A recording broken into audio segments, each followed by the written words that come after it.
আপন বুকের পাঁজর চালিয়ে নিয়ে একলা চলো রে।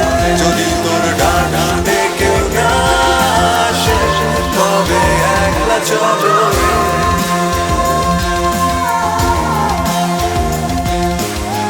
একলা চলো, একলা চলো, একলা চলো, একলা চলো রে। নমস্কার বন্ধুগণ, স্বাগতম অসম্ভব পডকাস্টের দ্বিতীয় এপিসোডে। আজকের অতিথি দিনে ফুড ব্লগার, রাতে পিসিআইএম আইটি সেলের প্রধান ঐতিহাসিক সত্য উদ্ধারক। আজকের অতিথি এমন একজন মানুষ যিনি দীর্ঘ গবেষণার পর এই সিদ্ধান্তে পৌঁছেছেন যে মানব সভ্যতার সমস্ত ইতিহাস, ধর্ম, দর্শন, বিজ্ঞান, সাহিত্য, সাম্রাজ্য এবং প্রযুক্তির উৎস একটাই, মার্ক্সবাদ। স্বাগত জানাই খতরূপ মোষকে। অনেক ধন্যবাদ খতরূপদা আমার পডকাস্টে আসার জন্য। ধন্যবাদ। এখানে আসার আগে কলেজ স্ট্রিটে একটা কাটলেট খেয়ে এলাম। খেতে খেতেই মনে হলো মার্ক্সকে আমরা এখনও ঠিকমতো বুঝলামই না। কাটলেট খেতে খেতে দেখুন, মার্ক্সকে বই দিয়ে বোঝা যায় না, মার্ক্সকে অনুভব করতে হয়। এটা কিন্তু একটা অনুভূতির বিষয়, একটা নস্টালজিয়া আছে, একটা ইতিহাস আছে। আমরা 30 সেকেন্ডেই বেশ সমস্যায় পড়েছি। নিরঞ্জন দা, এটা কিন্তু অন্য লেভেল। আচ্ছা, আপনি বলেছেন প্রাচীন মিশর মার্ক্সবাদী ছিল। আমি বলছি না, আমি প্রশ্ন তুলছি। ও আচ্ছা, পিরামিড কে বানালো? শ্রমিকরা। নাম পেলো কে? প্যারাও। ব্যাস, এখানেই পুরো ফ্লেভার। এটা অন্তত একটা যুক্তি। আসল কথাটা এখনো বলিনি। বলুন। পিরামিড আসলে ইতিহাসের প্রথম বিরিয়ানি। কি? উপরে ফেরাও, নিচে শ্রমিক, তার নিচে আরও শ্রমিক, তার নিচে আরও শ্রমিক, লেয়ারের পর লেয়ার। এটা পিরামিড বলেই এমন। কোইন্সিডেন্স? হ্যাঁ, যাই হোক। রোমান এম্পায়ার নিয়ে আপনার কি মত? খুব আন্ডাররেটেড। Roman empire underrated? সবাই সিজার নিয়ে ব্যস্ত, কেউ রোমের আলুগুলোর কথা বলে না। আমি ভয় পাচ্ছি এবার। রোমের আসল ফ্লেভার কারা তৈরি করেছিল? কৃতদাসরা। রাস্তা বানিয়েছে, বন্দর বানিয়েছে, অর্থনীতি টেনেছে। ঠিক আছে, একেবারে যেমন বিরিয়ানিতে সবাই মাংস নিয়ে ব্যস্ত থাকে, কিন্তু আসল চরিত্র গড়ে দেয় কে? না না না, আলু। রোমে আলু ছিল না, সেই জন্যই সাম্রাজ্যটা টেকেনি। রোমের আলুগুলো ছিল কৃতদাস।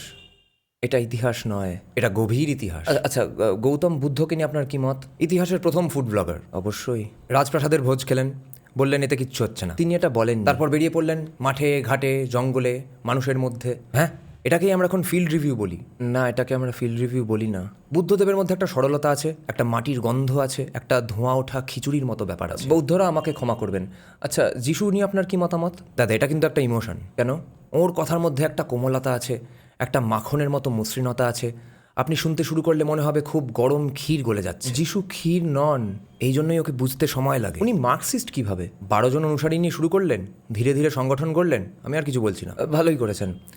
আপনি কি সত্যিই মনে করেন মহাভারত মার্কসিস্ট? আমি শুধু প্রশ্ন করেছি। আবার দুই পরিবার, সম্পত্তি নিয়ে বিবাদ, হ্যাঁ, জমি নিয়ে টানাটানি, হ্যাঁ, ক্ষমতার প্রশ্ন, সম্পদের প্রশ্ন, উৎপাদনের উপায় কার হাতে থাকবে সেই প্রশ্ন।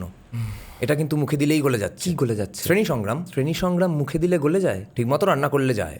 আচ্ছা, আলেকজান্ডার নিয়ে আপনার কি মত? ওকে সবাই সম্রাট বলে, আমি বলি ভ্রাম্যমান খাদ্য সমালোচক। কেন? লোকটা গোটা পৃথিবী ঘুরে বেড়াচ্ছে, এক এক জায়গায় ঢুকছে, দেখছে, স্বাদ নিচ্ছে, এগিয়ে যাচ্ছে।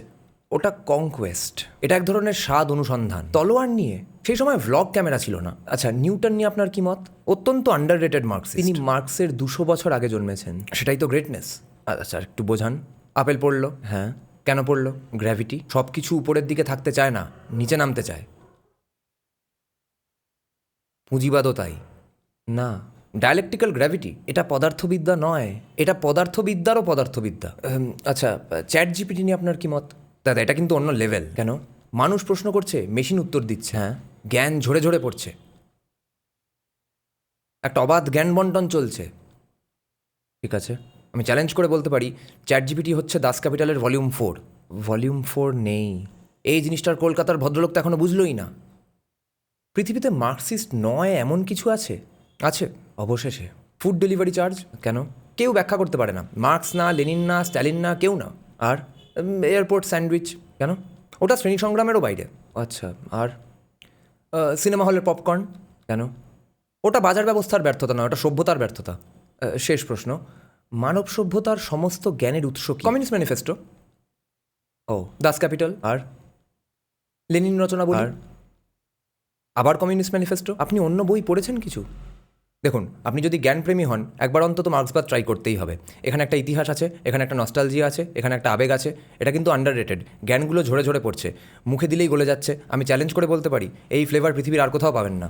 আজকের অসম্ভব পডকাস্ট এখানেই শেষ। খতরূপ মোষকে কেউ আর গ্রন্থাগারের সদস্যপদ দেবেন না। ধন্যবাদ। আপন বুকের পাঁজর চালিয়ে নিয়ে একলা চলো রে। যদি তোর ডাকতে কেউ না আসে চলো